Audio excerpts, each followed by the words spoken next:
Buenos días, buenas tardes, buenas noches, amigos de A Dos Ruedas. Sean bienvenidos nuevamente a este espacio, a este canal donde les traemos el mejor contenido ciclístico y por supuesto, el día de hoy continuando con nuestro espacio, conociendo a gente que ha hecho grande a este deporte. El día de hoy estamos con don Marco Tulio Iguavita, uno de los narradores legendarios tanto en Colombia como en Guatemala. Y el día de hoy, bueno, pues vamos a estar durante un buen periodo de tiempo escuchando sus historias, escuchando sus vivencias y por qué en su momento fue una de las voces más queridas en el deporte. Arranco saludándolo, por supuesto, lo vemos ahí en su vehículo. Buenas tardes, Marco, ¿cómo se encuentra? Bueno, muchachos de A Dos Ruedas, me gusta el nombre, A Dos Ruedas, interesante. Bien, un saludo cordial aquí, estamos en un día caluroso, esta es una época más o menos de verano, venimos de una época un poquito fría, temperatura media aquí estamos entre 27, 28, a veces sube un poquitito más, grados centígrados, capital guatemalteca, Centroamérica, y abrazos a toda su audiencia, a toda su gente y a Colombia, por supuesto. Claro que sí, está bueno el clima, sabroso. También, el sabroso, el popular de siempre, nuestra voz de oro, don David Suescún, buenas tardes. Opa, se le fue el audio. Buenas tardes, Mario. Buenas tardes, Camilo. Buenas tardes, Marco. Un saludo, un gusto, un placer volver aquí a Dos Ruedas a seguir hablando y conociendo más de la historia de Marco Tulio. Claro que sí, por supuesto, a don Kenny Lin. Muy buenas tardes a Mario, a David y a don Marco que nos está regalando esta bonita oportunidad de entrevistarlo y conocer un poquito más de él y del mundo del ciclismo. Así es, y por supuesto, sin más preámbulos, vamos a comenzar preguntándole a don Marco, ¿cómo fue para usted arrancar en el mundo del ciclismo, en el mundo de la narración, en el mundo del periodismo deportivo y ser durante una de las épocas más bonitas, más gloriosas del ciclismo colombiano, una de las voces reconocidas, una de las voces top? ¿Cómo fue ese proceso? Mario, David, Camilo y muchachos de A Dos Ruedas, mire, les voy a contar mi primer día en el ciclismo. Yo, mi comienzo real fue en el Estadio de la Independencia, en la cancha. Tenía una pista de tierra de carbonilla, me acuerdo. Jugaba la selección de Boyacá contra una selección de Cundinamarca. Era el torneo, le voy a dar crédito, Copa Coca-Cola, 1978. Yo tenía, a ver, 16 años y medio más o menos. Entonces mi hermano, Régulo y Puerto, que ha sido mi mentor en este tema de la radio, me invitó al partido. Me dieron chance ahí el Grupo Libertadores de dar una opinión en calidad de, bueno, un aficionado. Al dueño de la radio le pareció como interesante y bueno, me dijo, mire, o le dijo a mi hermano que dirigía en ese tiempo el Grupo Libertadores a nivel de deportes. Era una bonita cadena de radio de Duitama, Tunja, Sogamoso, muy buena radio, se hacía muy bonita radio en aquella época. Y entonces me invitaron a un evento que se llamaba el Clásico Nacional de Turismeros, ciclismo. Y era desde el Transmóvil, Unidad, esto se llama el Radio Guía porque era de Todelar, este grupo Libertadores.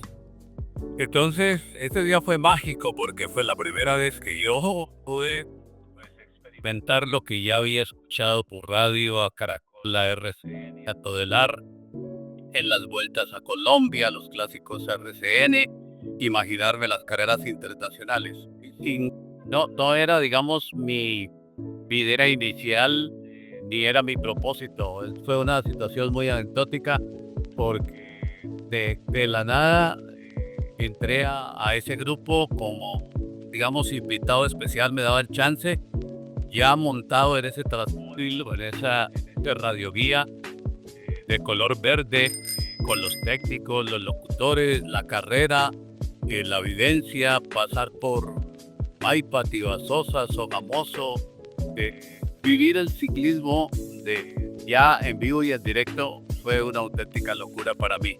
Este es un día inolvidable, fue mi verdadero comienzo y mi pasión, digamos, radio, ciclismo, reportería, ciclismo, comentar ciclismo, ese fue el comienzo. Después vinieron muchas cosas bonitas, que con el tiempo y hasta hoy, pero le estoy hablando 1978. O sea, ha pasado mucha agua bajo el puente bajo los puentes para lo que les estoy contando. Bueno, don Marco, tú narraste una época muy especial en el ciclismo colombiano. ¿Qué recuerdas, qué guardas de esas grandes vueltas de Colombia en los años 80 y 90, como tú decías? Camilo, mucha pasión. La verdad es que eran otros tiempos. De lo que hoy queda del ciclismo colombiano en carreras, en los departamentos, las clásicas, el clásico RCN, la Vuelta a Colombia, debo decirlo que llevarnos a la década del 80 y 90 ya con vivencia particular, pues eran etapas inolvidables, carreras inolvidables. El público, la pasión, el respeto por las carreras, era una fiesta, era un suceso, ha decaído muchísimo. Había muy buen ciclismo, muy buenos corredores, lo sigue habiendo, pero hoy pues ha habido una transformación también muy entendible, ¿no? Cuando Colombia se vuelve internacional en el ciclismo y ya se vale es participar en las grandes carreras, de lo que la gente más atención le pone, pues ha decaído. Pero creo que se juntan algunas cosas que las cuales me da mucha tristeza, y es el hecho de que la dirigencia en general del ciclismo, ligas, federación, todos los que tienen que ver con la organización de carreras, montaje de carreras, han dejado de caer mucho en temas generales de organización y de apoyo a los ciclistas. Los ciclistas siguen surgiendo, siguen apareciendo, pero falta mucha estructura y apoyo. Y por lo mismo los eventos han caído grandemente. Pero como la pregunta es concreta, 80, 90, yo fui hasta ahí. Entonces diríamos más bien hacia el 70. El ciclismo era mágico, definitivamente. Era una pasión, una fiesta increíble. Un deporte muy especial y por eso está tan arraigado a través de las generaciones, y creo que ustedes a través de sus papás o de sus vivencias propias de niños lo alcanzan a captar, pero eran otras épocas definitivamente. Bernardino en Colombia. Clásico RCN. Duelo de titanes. Clásico RCN. Duelo de titanes. Como usted decía que el tiempo ha cambiado y las narraciones también van variando, ¿cómo era narrar ciclismo en esa época donde no existían redes sociales ni transmisiones constantes por televisión? Sí, claro, es que ni siquiera teléfonos celulares. Digamos que yo viví o he vivido, he sido parte de un cambio generacional en todo el sentido de la palabra, desde la tecnología, pasando por la forma y la manera de tener la información. Así le resumo más o menos. Década del 60, 70, 80, el AM, la frecuencia modulada de onda corta, sonidos lejanos, sonidos muy reducidos a simplemente que se escuchara la voz como se pudiera, no importa el ruido que hubiera, pero bueno, todo era válido. El FM, la frecuencia modulada, dan un salto enorme, gigante, para tener un sonido muy limpio, muy nítido. Repetidores, antenas en 6, 7 cerros distintos para cubrir una etapa, Manizales, Mariquita o Manizales, una cosa así, u Onda, Bogotá. Se requería mucha tecnología, pero muy trabajada de parte de los ingenieros y los técnicos de las cadenas. Transmóviles muy bien acondicionados, con escotillas, una estructura técnica que se trabajaba mucho. Después aparece el teléfono celular y comienza a reemplazar un poco a través de las aplicaciones, de la llamada misma como apoyo, y entonces se hizo carísima la tecnología de antes, se hizo mucho más práctica la tecnología de ahora, hasta encontrarnos pues después la cobertura que a través de la televisión, que de alguna manera nosotros lo vivimos en gran parte en Europa. Las primeras carreras que íbamos en Europa nos tocaban los teléfonos públicos transmitir, desde tener un avión volando muchas horas para cubrir el Tour, la Vuelta a España, el Giro, especialmente España y Tour durante muchos años, las motos en vivo y en directo, porque esas es de las vivencias más lindas. En mi caso, tuve más o menos en unos 10 Tours de Francia en moto, la Vuelta a España que ganó Lucho, la hice en moto, es de los recuerdos más bonitos, pero con tecnología y con un esfuerzo enorme de las cadenas, en este caso RCN, o lo hizo también Caracol, de contratar aviones para tener la señal recogida desde la carretera. Fuimos modelo, lo decimos con mucho orgullo, fuimos modelo de transmisiones en Europa.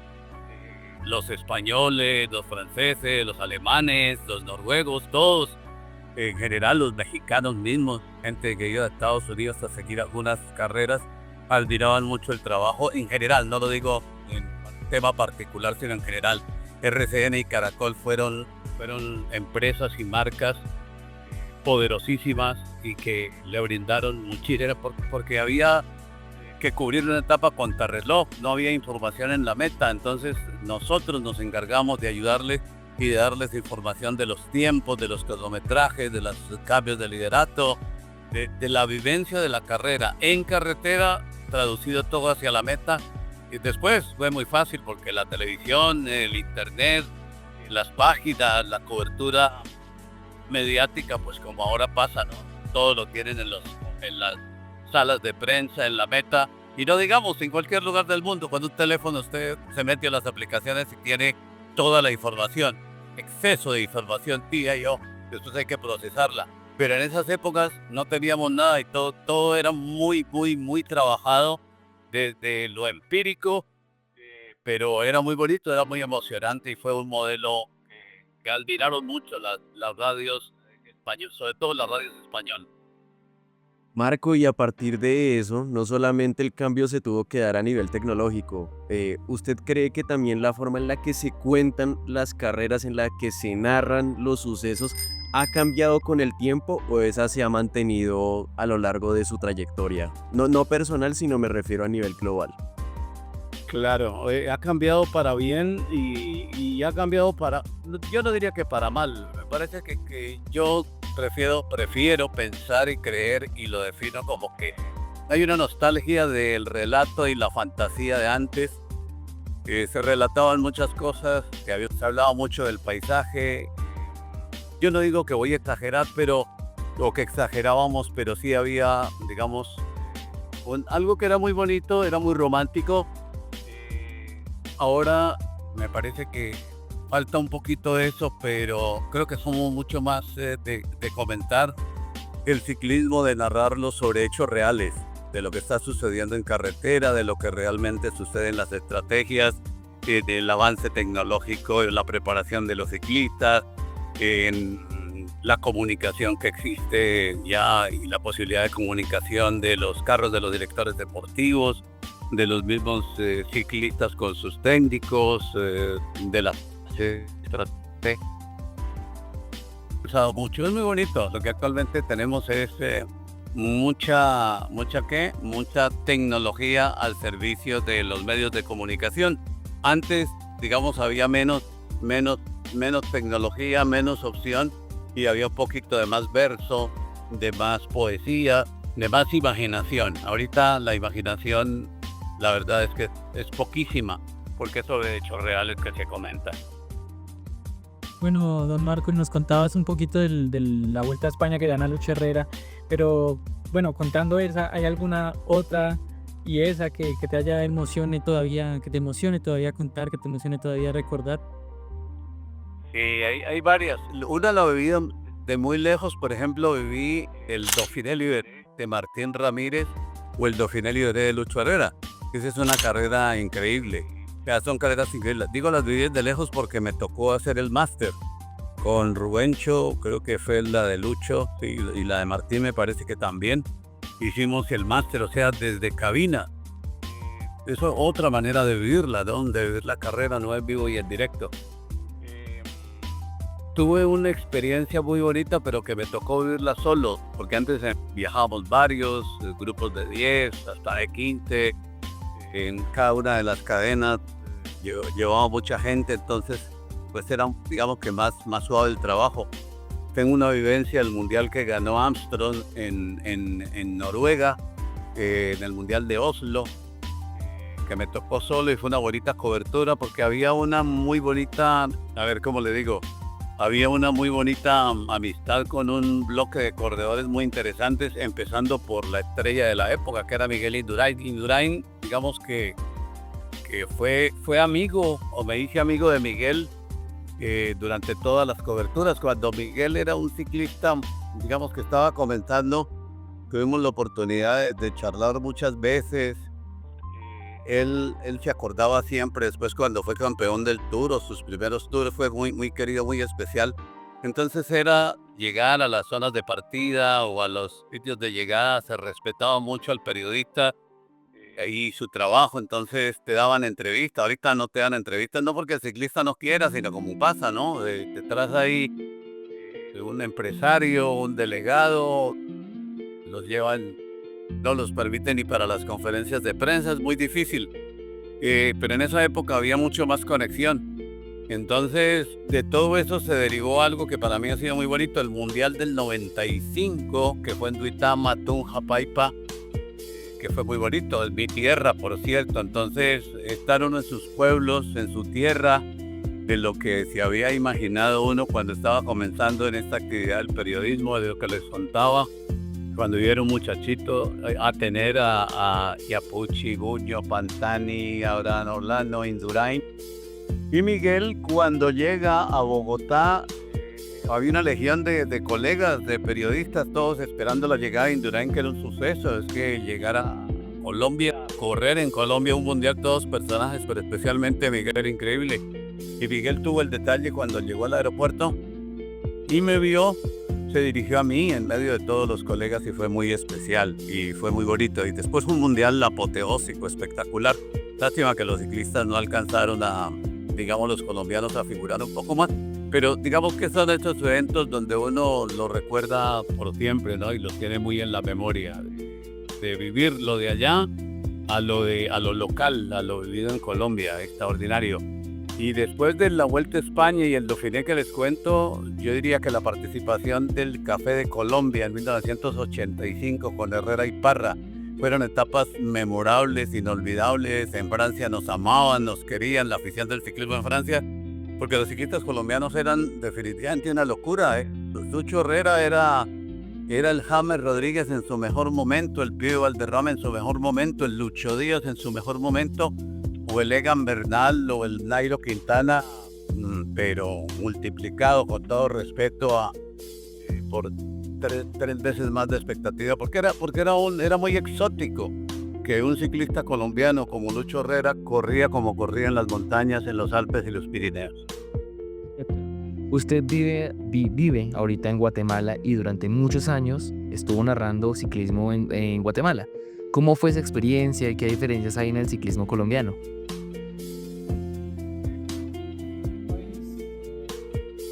Que desde mi época del comienzo de mi trabajo en el periodismo, en la radio,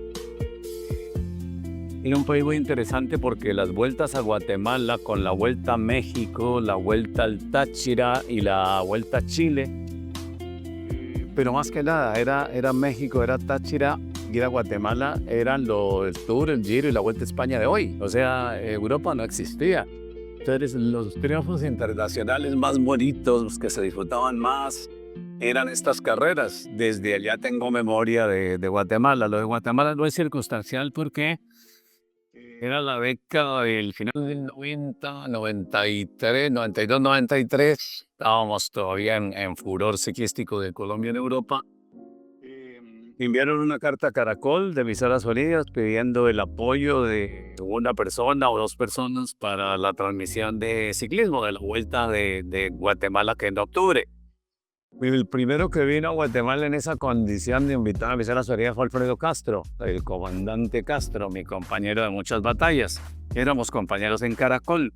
Él vino en el año 1993, invitado especial, nos pagaban todo. Él me recomendó, digamos, dijo, es bonita la fórmula, pero con comentarista, porque solo el narrador no se puede.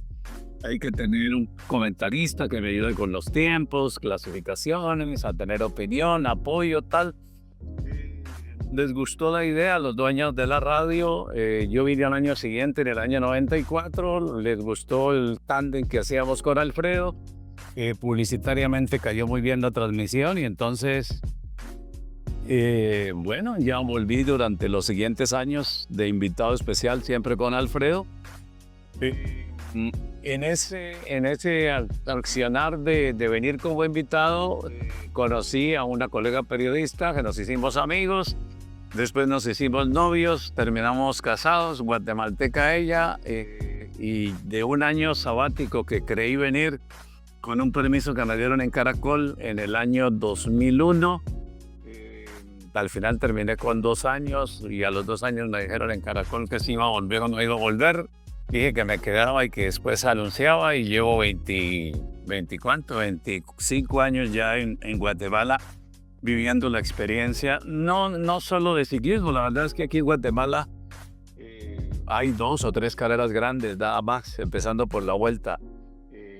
El ciclismo aquí, digamos, hay mucha pasión por ese deporte, pero no tiene un alto nivel como si lo tiene Colombia o lo tiene a nivel de quizá un poquito Costa Rica, Ecuador últimamente. Entonces me vine, pero hago mucho más fútbol y otras cosas, pero el ciclismo digamos que queda como 2 o 3 veces al año únicamente.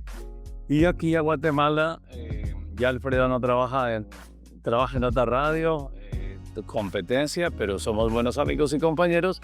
Y terminamos invitando a Rubencho. Rubén Darío Arcila viene, lo quiere mucho la gente aquí, y entonces hacemos un bonito equipo con motivo de la Vuelta a Guatemala en octubre. De esos compañeros de vida que ha tenido, ¿cuál ha sido el que usted dice, no, si tuviera que a partir de hoy trabajar con él para siempre, ¿quién sería? Es una bonita pregunta porque son tantas las experiencias que se viven, los viajes, las coberturas, las anécdotas. Y usted, imagínense, nosotros llegamos a hacer, muchachos, coberturas de 3 meses en Europa. O sea, nos enviaban en abril, porque la Vuelta a España antes se corría, en una época se corría en el primer semestre. Entonces, cubríamos la Vuelta a España en abril. Después hacíamos el Giro de Italia en mayo. Y como terminaba mediados de junio, nos esperábamos porque sacábamos el Dauphiné Libéré, alguna otra carrera, la Vuelta a Suiza, y nos quedábamos hasta el Tour de Francia. Entonces prácticamente nos quedamos 3-4 meses en Europa. En ese tiempo, imagínense, vivir compartir con los compañeros, impresionante. Varían los compañeros. Yo, Alfredo Castro, lo tengo como un hermano, como un compañero increíble. Fueron muchas las anécdotas, muchos los kilómetros recorridos en los carros, en las unidades, aviones, transmisiones, hoteles, hostales, restaurantes, parajes. Increíblemente. Con Alfredo duramos 12 años más o menos juntos, como decimos, para arriba y para abajo. Después está Rubén Darío Arcila, que lo pongo en otra dimensión porque Rubén, digamos que era mi modelo de locutor y narrador cuando yo era niño, cuando yo ni siquiera había comenzado en el periodismo. Apenas lo oía y me imaginaba junto a Piedrahíta, Darío Álvarez, José Antonio Chorio, Héctor Urrego. Héctor después fue compañero y además jefe en RCN también. Rodrigo Vázquez Valencia, Javier Alberto Huitrago, pero si me dice los dos pues con los que más compartí, sin duda Alfredo Castro y Rubén Darío Arcila, 2 narradores excepcionales. Bueno, y volviendo un poco al ciclismo, en el ciclismo actual colombiano, ¿cómo lo comparas a día de hoy, desde tus inicios en la narración? ¿El ciclismo desde el ciclismo o desde la cobertura periodística? ¿Cómo? De ambas. ¿Tú cómo lo ves el ciclismo actual desde a comparación de tus inicios y desde la cobertura? Sí, yo creo que actualmente el ciclismo, por lo que hablábamos al comienzo, faltan ídolos, faltan figuras, faltan corredores definitivamente que arrastren con la emoción de la gente. Pero debemos entender que los años y los tiempos han cambiado. que evidentemente no podemos volver a vivir nunca la emoción que se vivía antes y la forma de entender y de ver y de vivir la Vuelta a Colombia, el clásico RCN, las clásicas regionales. Creo que llegó un punto de saturación de carreras, de saturación de transmisiones. Y después fue tanto lo de la saturación que después nos fuimos al extremo. Y ya no le damos bola a nada. Nada nos impacta, nada nos parece bueno, nada. O sea, solamente sí o solo sí.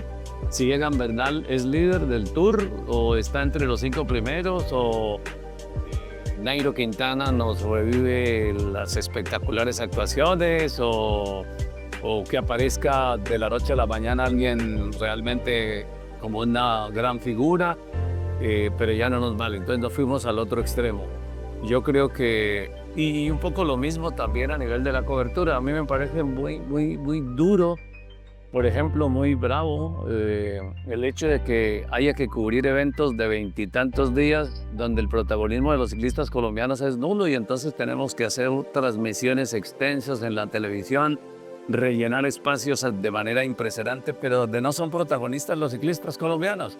Y el grado de atención, hay una cultura deportiva y claro, hay una gente que le gusta, que está un ratito, que puede estar mucho tiempo, por cultura deportiva, por estar en la jugada, por estar en los eventos, porque nos gusta, porque nos encanta. Pero la gran masa de la afición, pues si los ciclistas nacionales no son los protagonistas, pues difícilmente siguen, escuchan o ven. Es muy reducida esas audiencias y esos números. Con esto no quiero decir que lo de antes era mucho mejor que lo de ahora. Yo creo que ahora hay buen producto también, se hacen muy buenas coberturas. Depende mucho de los ciclistas, pero faltan figuras. Eso es con estrellas, es con corredores que marquen pauta. Y no le pasa a Colombia, le pasa a España. España tuvo la vigencia de Perico Delgado, Indurain, Orán, Olano, después todo ese montón, con Alberto Contador. Entonces ahora se vive que Ayuso quede entre los 15 primeros y ya es noticia. Y así Italia y así Francia. Entonces ahora ocurre que un país tan pequeño como Eslovenia hace la noticia y entonces por eso es tan bonito lo de Isaac del Toro. Isaac del Toro pues, se va a convertir en el ídolo de los ciclistas del ciclismo latinoamericano, ya lo es. Y hasta también de los narradores y comentaristas para tener algo que decir, pero del lado nuestro, de este lado y de esta afinidad, porque es que si no, muy bueno, es un genio. De aquí a la dona, no, Vigengarí, lo que está haciendo Pogačar y compañía, todo eso es muy lindo, pero es una película muy repetida. Menciona que pues, el nivel colombiano ha bajado, que ya no tenemos estrellas en las transmisiones, no tenemos como esa alegría que antes nos caracterizaba en Colombia. ¿Usted qué cree o qué razones cree que tenemos nosotros nuestros ciclistas colombianos para no volver a esa cima? Yo creo que, mire, es complejo y a la vez elemental. Como le decía, es con figuras, es con estrellas, que la gente le vuelve a poner atención. Es un proceso difícil, las estrellas no nacen todos los días, o sea, no porque de un año a otro te aparezca un corredor o dos corredores ya, a los 5 años tenemos el relevo generacional fácil. Creo que lo hemos vivido por décadas, ¿no? Entonces la década del 60 Ramón Hoyo, el 70 Cochise, 80 Rafael Niño Patrocinio, Herrera Parra, Mejía, Rincón, Botero, Nairo, Egan, y ahí paramos, ¿no? O sea, después de ellos, ¿qué ciclista realmente se para en una crono y hace noticia? En una gran carrera es top 5 de la montaña, no lo hay. De pronto se mete en una fuga tal. En esos años anteriores había de esos, pero había de los otros que eran gregarios y los pagaban bastante bien. Se los llevaban también los equipos para ser los lugartenientes de ciertos corredores importantes. Entonces tiene que haber un trabajo de base, más entrenadores, mejores formadores, ubicar mucho talento en las regiones, organizar más y mejores las carreras, tener muchísimo cuidado con el tema de la medicina. Nos hemos vuelto bandera y líderes también en el tema de no cuidarnos en ese sentido y no hacerlo bien. Nos tienen en el punto de mira, ya ven lo que ha pasado últimamente. Aquí por lo menos no deja de ser impactante la noticia con el equipo de PM y con ciclistas, con López, que vino aquí, ganó un día todas las etapas y después a los días el aficionado, pero salió, pero lo tienen bloqueado, pero por dopaje. Y mientras le explicas a la gente qué es lo que ha pasado, es que se están dopando. Entonces, es un montón de cosas. Yo comienzo diciendo que los dirigentes estamos graves, pero muy graves. Federación, ligas, clubes deportivos. Hay demasiada politiquería en el deporte aquí y en todos los países de América Latina o en la mayoría. Y entonces, mientras no haya una estructura de trabajo de base, es bastante difícil. Y después, un golpe de suerte de que aparezca por ejemplo, un Egan, un Nairo o un Isaac del Toro. México, ¿cuánto llevaba de no aparecer con un ciclista? Y apareció Isaac del Toro y lo aseguro, va a ser un ciclista de época. Ese es un talentazo, pero ¿cuánto llevó México desde Raúl Alcalá? No recuerdo, finales de la década del 90, Alcalá, un poquito Arroyo, de un país también enorme que es apasionado por el ciclismo. Entonces es un tema muy, muy complejo y yo sí quisiera, como todos ustedes apasionados por el ciclismo, quisiéramos que nos apareciera por ahí una figura o algunas figuras, pero que tengamos el ciclismo de antes, donde había no uno, sino 10, 15 corredores importantes y que se destacaban en Europa, es casi imposible. Desviando un poquito la conversación a un tema un poco más personal, Marco, uno de los momentos más relevantes cuando uno busca e investiga su biografía actual fue en la pandemia. Básicamente tuvimos ahí una caída importante, pero gracias a Dios nos hemos levantado y estamos acá. ¿Cómo fue ese proceso de tener COVID? ¿Qué fue lo más complicado? Y sobre todo a día de hoy, ¿cómo estamos de salud? Gracias, Mario, por la pregunta. Sí, porque la pandemia, el temible túnel del tiempo, el oscuro túnel del 2020, a unos nos afectó más que a otros, pero a todos de alguna manera, de cerca o no tan cerca o de lejos, pero nos dejó alguna secuela en lo emocional o en lo puramente físico. Mi experiencia fue muy dura. Yo lo resumo como que me dio COVID en la época donde el mundo estaba muy golpeado. Fue mes de junio del año 2020. Con todas las medidas en mi casa y hasta en la empresa que teníamos, nos contagiamos 3 compañeros en cabina. El mismo día, al mismo tiempo, uno de mis compañeros narrador perdió a su esposa en 5 días. Mi otro compañero quedó con unas secuelas enormes de diabetes, así cruel, al límite. Perdí en una semana 3, 4 amigos muy especiales. Creo haber contagiado a mi hija mayor, muy golpeada. Temía mucho por la salud de mi esposa porque ella era diabética o es diabética, tenía hipertensión y era que si había contagio, pues era prácticamente la invitación a despedirse uno. Mis efectos no fueron, digamos, físicamente los efectos del COVID no fueron tan letales, pero los emocionales, la parte psicológica fue muy dura. Me quedaron unas secuelas bastante importantes desde el punto de vista neurológico. He tenido que batallar un poco con todo eso. Pero bueno, somos afortunados de alguna manera de haberla salvado, como muchas personas que seguramente nos ven o nos siguen, otras no, y seguimos viviendo. Yo creo que todavía tenemos mucho que contar del COVID, porque no se ha dicho la última palabra de los efectos del COVID en sí, y no se ha dicho la última palabra de las vacunas que nos metieron o que nos metimos o en las que nos metimos, sin estar en acuerdo o desacuerdo si son buenas, regulares o malas. Las creí y sigo creyendo que las vacunas son importantes, pero es que esas vacunas tan de urgencia no sabemos qué más le pudieron haber hecho a nuestro organismo y la podemos estar pasando más adelante un poquito regular. Sí, no, que está tratando bien la pelota, falta esa pincelada, ese remate, esa inspiración para intentar buscar la portería. Lo intentaba, yo creo que hace la correcta, pero hay muchas piernas ahí. Marco Tulio y Puerto. Marco. Tu historia de vida es sorprendente y más, por ejemplo, esta última etapa donde pues, sobreviviste al COVID, tuviste grandes pérdidas. ¿Y qué consejos nos darías a nosotros como periodistas y como a la audiencia, como para seguir adelante, como no perder esa batalla contra la vida, por decirlo así? Pues David, Mario, Camilo, ustedes son una generación actual, nueva.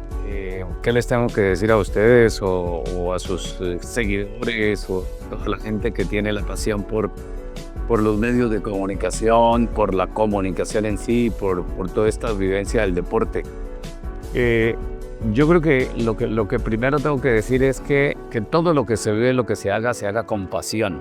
Que los haga felices, que ustedes sean felices de lo que hacen, que cada mañana o cada día se levanten con la idea de querer hacer algo diferente, algo nuevo, no importa qué, o enfocados en qué, pero hacerlo con pasión y con mucho gusto, con mucha devoción. Yo creo que cuando a uno le gusta lo que le gusta, lo disfruta. Yo llevo un poquito más de 40, hoy casi para los 50 años, porque yo comencé cuando tenía 16 y medio, casi 17, y tengo 65 años. Entonces, hago cuentas y es un montón de tiempo. Voy camino de los 50 años, digamos, metido en este tema de la pasión por la radio, por los medios de comunicación. Hoy la radio es la esencia, pero la fuerza que tienen las redes sociales, la potencia que tiene hoy el avance tecnológico en todo el sentido de la palabra, nos ayuda y nos da unas herramientas increíbles. Hoy no nos podemos decir que estamos desinformados por falta de... La falta es de averiguar, falta es de ser inquietos y de meternos a. Pero si usted tiene la pasión y le gusta lo que hace, lo va a disfrutar. Y esa pasión es capaz de transmitírsela a su gente, a sus seguidores. Y eso es fácil de detectar. Cuando usted está haciendo lo que le gusta, lo que disfruta, lo que le apasiona, no importa qué, si es ciclismo, si es fútbol, si es el arte, si es la política, si es la investigación, lo que quiera, si es ser médico, arquitecto, vendedor ambulante, su propio emprendimiento. No importa lo que haga, hágalo con pasión, disfrútelo. Y ese es mi principal consejo y lo que yo definitivamente, o por lo que lucho cada día. Yo cada día me levanto, por ejemplo, 4:30 de la mañana pensando que, ¿hoy qué hay? ¿Cuál es la noticia de hoy? ¿Mbappé juega, no juega? ¿Cuál es la última de Mbappé? ¿Cuál es la última noticia del equipo X que tengo que estar pendiente a nivel local? ¿Qué pasó con el ciclista tal? Y bueno, tendré la voz, la entrevista, la imagen y la noticia. ¿Me saldrá bien? ¿No me saldrá bien? Lo voy a tratar de hacerlo mejor, pero lo hago con mucho gusto. No lo asumo como una carga de trabajo, como que qué tan duro, qué tan difícil. Y la otra es, muchachos, 24/7. No somos empleados de banco, con todo respeto, no somos agentes de viajes, no. Lo que sea, no importa la empresa en la que labores, pero 24/7. Hay que tener el espíritu de que si un domingo es noticia, es el domingo, de que si es a las 12 de la noche por cambio de horario, porque la carrera es en Australia o donde sea, pues hay que estar a la hora que tiene que estar. Entonces eso hay que vivirlo así, hay que vivirlo con toda pasión y desprendido de que es que son las 8 horas de trabajo y no trabajo más. El que piense así está desenfocado y no está para trabajar en lo que estamos haciendo. Bueno, don Marco, y para terminar un pequeño jueguito, teníamos preparado una pequeña actividad para ti. Le voy a mencionar dos ciclistas, uno pues un poco más clásico y un poco más moderno, y tú me dirás cuál prefieres. Empezamos con Lucho Herrera o Nairo Quintana. Empezó muy duro. Diferentes épocas, empate. Fabio Parra o Egan Bernal. Egan. Tour es Tour. Martín Emilio Cochise Rodríguez o Rigoberto Urán. Cochise. Y Santiago Otero o Daniel Felipe Martínez. Santiago. Olímpico. Mundial. Perfecto. O sea que si le hacemos esa misma comparación entre Santiago Buitrago y Rigoberto Urán, ¿a cuál pone? Rigo porque Rigoberto hubo podios, ¿no? Pero Rigo es más que un ciclista, más que una clasificación, es un personaje. Rigo gustará más o gustará menos, pero esas personalidades traducidas a lo de hoy, si fuera antes también. La vida de Rigo es una cosa muy, muy bonita, muy interesante. La verdad, admiro su increíble nivel de superación y su manera de batallar y lo que actualmente es, ¿no? Un gran empresario, un tipo muy interesante. Me parece la vida de él como tal, de Rigo, me parece una vida muy, muy especial, más allá del ciclismo de deportista, de un colombiano berraco. Y para nosotros fue también muy interesante conocer una vida de un berraco justamente, pero la suya, don Marco, de verdad ha sido un auténtico placer haber compartido este tiempo. Nos dijo media hora, pues le quitamos 10 minuticos más. Eso quiere decir que estuvo buena la conversa, estuvo interesante. De verdad que para nosotros es un honor tenerlo, para nuestra gente también sé que será un gusto. Por ello, les pedimos su like, su suscripción y que nos dejen en los comentarios a quien quisieran ver. Don Marco, si usted tiene algún invitado que quisiera traer aquí a este espacio, ¿quién sería? Y si nos pudiera ayudar a conseguirlo, por supuesto. Pues David y Camilo y amigos, bueno, si se trata de un invitado, lo que les estoy diciendo, ¿no? Los dos o uno de los dos, en diferente momento, cualquiera sea Alfredito Castro o Rubén Darío Arcila. Son dos personajes muy especiales, increíbles, no solo su calidad profesional como tal, sino todas las vivencias y las cosas que tienen por contar y que nutrirían mucho de todo lo que hemos pasado a través del tiempo. Y todavía con vigencia, porque, ojo, Rubén está cerca de los 80 años. La voz de Rubén Darío Arcila, la memoria, el talento, la elocuencia, lo que transmite es exclusivo, es único. Alfredo en otro estilo también tiene mucho que contar y Alfredo también supera los 75 años. Entonces, larga duración, larga vida y detrás de esta gente hay muchas experiencias y muchas anécdotas y muchas cosas de las cuales aprender. Entonces, cualquiera de los dos o los dos, esa es mi recomendación. Excelente, muchísimas gracias y para todos los que nos escucharon, nos acompañaron el día de hoy, recuerden que el mundo del ciclismo se vive a dos ruedas.